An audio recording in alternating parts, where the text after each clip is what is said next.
Hello students, इस video के माध्यम से हम लोग परीक्षा में पूछे जाने वाले हिंदी के गद्य खंड को अंग्रेजी में कैसे अनुवाद करते हैं, उनमें क्या सावधानियां बरतनी चाहिए, इसके विषय में अध्ययन करें। हिंदी में जो गद्य खंड दिया होता है उस गद्य खंड के अंतर्गत विभिन्न प्रकार के वाक्य आ सकते हैं। बहुत सारे सेंटेंस सिंपल होते हैं, कुछ कंपाउंड होते हैं, कुछ कॉम्प्लेक्स होते हैं। इन सारे वाक्यों का विशेष प्रकार से ध्यान रखना चाहिए। विभिन्न प्रकार के संयोजक यानी कंजंक्शंस प्रयोग किए जाते हैं, कोरिलेटिव कंजंक्शंस प्रयोग किए जाते हैं यानी जोड़े में प्रयोग किए जाते हैं, जैसे no sooner than, as soon as, both and, not only but also are। साथ ही साथ हमें सीक्वेंस ऑफ टेंसेस कालानुक्रम का भी ध्यान रखना चाहिए। कालानुक्रम का मुख्य नियम यह होता है कि अगर किसी दिए गए वाक्य के अंतर्गत पहली क्रिया पास्ट टेंस में दी गई है तो उसे जुड़ी हुई सारी क्रियाओं का टेंस बदल जाएगा। यानी सीक्वेंस ऑफ टेंसेस के अनुसार किसी भी वाक्य का अनुवाद बनाने के लिए उसमें डायरेक्ट इनडायरेक्ट का नियम लागू होता है। इन सारी बातों का ध्यान रखते हुए हमें गद्य खंड का अनुवाद अंग्रेजी में करना चाहिए। यहाँ 185वें नंबर का पार्ट 185 ट्रांसलेशन का 104 गद्य खंड दिया गया है, 104 नंबर। जैसे सर फिलिप सिडनी, इंग्लैंड के प्रसिद्ध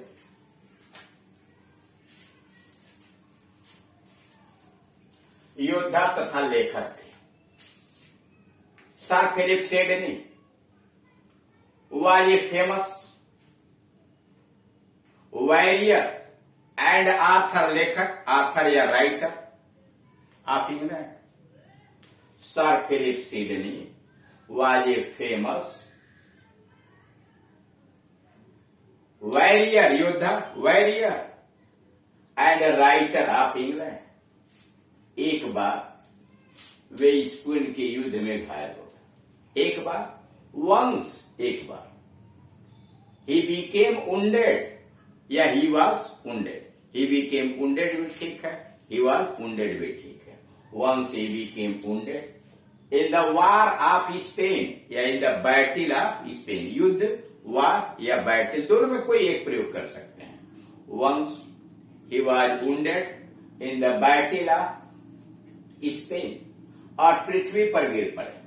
and fell on the ground, and fell on the ground। उनके सैनिक उनको लड़ाई के मैदान से उठाकर ले गए। his soldiers, उनके सैनिक took him away, उन्हें ले गए। from the battlefield, युद्ध के मैदान से दूर ले गए। his soldiers, उनके सैनिक took him away from the battlefield। वे बहुत प्यासे थे। हिंदी में सम्मान प्रकट करने के लिए वे का प्रयोग एक वचन के लिए भी कर दिया जाता है। थे का प्रयोग, हैं का प्रयोग, जैसे उसके पिताजी अध्यापक हैं। अब ये क्या मतलब, उसके पिताजी तो सिंगुलर नंबर है ना, लेकिन लिखा जाता है हिंदी में है, लेकिन क्रिया आप इंग्लिश में इज लगाते हैं। वैसे ही वे बहुत प्यासे थे। वे का मतलब यहाँ ही, दे नहीं। ही was very thirsty, he was very thirsty. उन्होंने अपने सैनिकों से पानी मांगा। he asked for, उन्होंने मांगा। he demanded, उन्होंने मांगा। he asked for water from his soldiers, उन्होंने अपने सैनिकों से पानी मांगा। he asked for water from his soldiers। कुछ सैनिक पानी की तलाश में गए। some soldiers, कुछ सैनिक went, गए in search of water। some soldiers, कुछ सैनिक went, गए in search of water, कुछ सैनिक पानी की तलाश में गए। Some soldiers went in search of water. बहुत दूर उन्हें पानी का एक सोता मिला। सोता मतलब spring. At a long distance, बहुत दूर। As a long distance they found, उन्हें मिला। They found a spring of water at a long distance, काफी दूरी पर। They found a spring of water, वे एक प्याला पानी लेकर वापस लौटे। Taking a cup of water, taking a cup of water, they came back या they return. Taking a cup of water, they return. जैसे ही सर फिलिप सिडनी पानी का प्याला होठों से लगाने वाले थे, जैसे ही, एज सुन एज, जैसे sir Philip Sidney was about to take water,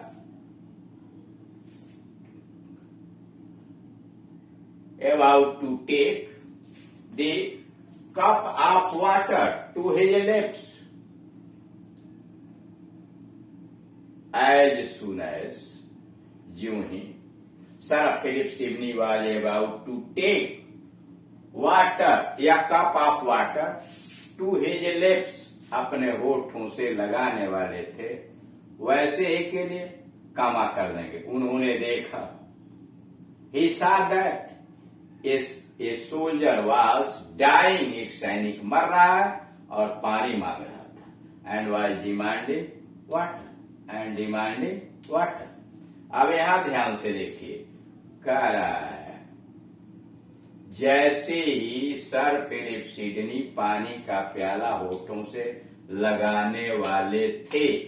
past tense में जब कोई काम होने वाला होता है पास्ट में से, तो वाज अबाउट टू या वेयर अबाउट टू से प्रयोग करते हैं। तो as soon as sir Philip Sidney was about to take the cup of water to his lips, as soon as sir Philip Sidney was about to take the cup of water to his lips, वैसे ही के लिए कामा कर देंगे। इसी English में दो उपवाक्य को, क्लॉजेस को जोड़ने के लिए एक ही कंजंक्शन का प्रयोग किया जाता है, दूसरे जगह पर कामा का प्रयोग कर दिया जाता है।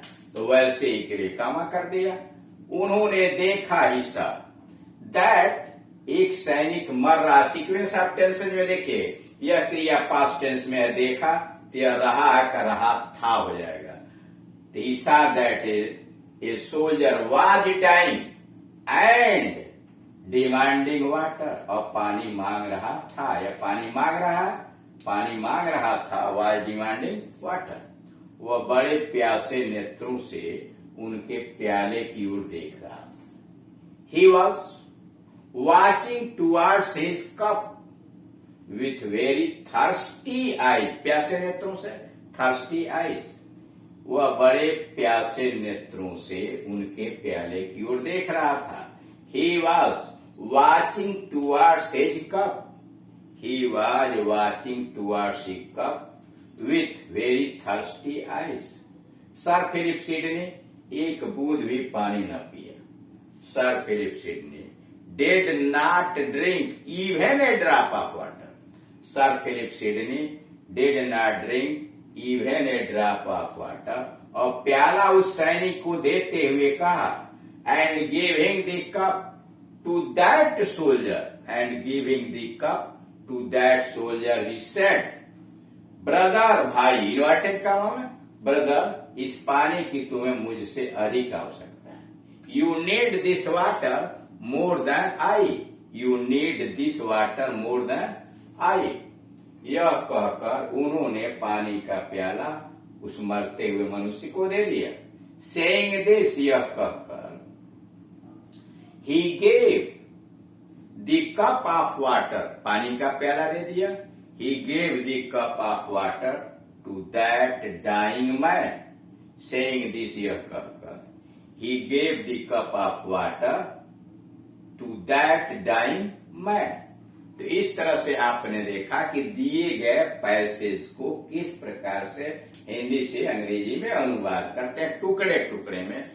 अब इसमें आप अगर कहीं कोई परेशानी देखते हैं तो इंग्लिश में ट्रांसलेशन यहाँ लिखा हुआ है, 1 बार 2 बार 3 बार आप उसका अध्ययन कर सकते हैं। और अगर आपको फिर भी समझ में कोई पक्ति नहीं आती है तो आप यहाँ नंबर दिए गए हैं, उस नंबर पर कॉल करके हमसे पूछ सकते हैं। अब एक बार सरसरी निगाह से फिर से देख लीजिए, हमने टुकड़े टुकड़े में किया। सर फिलिप सिडनी इंग्लैंड के प्रसिद्ध योद्धा तथा लेखक थे। Sir Philip Sidney was a famous warrior and writer of England. एक बार वे स्पेन के युद्ध में घायल हो गए। Once he was wounded in the war of Spain और पृथ्वी पर गिर पड़े and fell on the ground. उनके सैनिक उनको लड़ाई के मैदान से उठाकर ले गए। A soldiers took him away from the battlefield. वे बहुत प्यासे थे। He was very thirsty. कुछ सैनिक पानी की तलाश में गए। Some soldiers went in search of water. बहुत दूर उन्हें पानी का एक सोता मिला। At a long distance they found a spring of water. At a long distance they found a spring of water.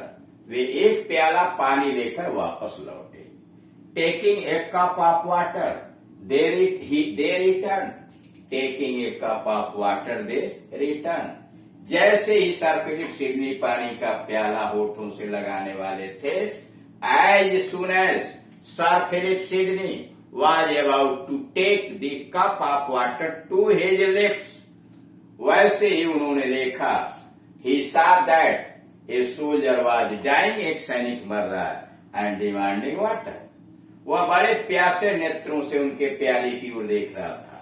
He was watching towards his cup with very thirsty eyes। Sir Philip Sidney एक बूंद पानी न पिया। Sir Philip Sidney did not drink even a drop of water. और प्याला उस सैनिक को देते हुए कहा, and giving the cup to that soldier he said. And giving the cup to that soldier he said, brother भाई, इस पानी की तुम्हें मुझसे अधिक आवश्यकता है। You need this water more than I. You need this water more than I. यह कहकर उन्होंने पानी का प्याला उस मरते हुए मनुष्य को दे दिया। Saying this he gave the cup of water to that dying soldier, dying man. तो इस तरह से आपने देखा कि किस प्रकार से हिंदी में दिए गए गद्य खंड को अंग्रेजी में ट्रांसलेट करते हैं।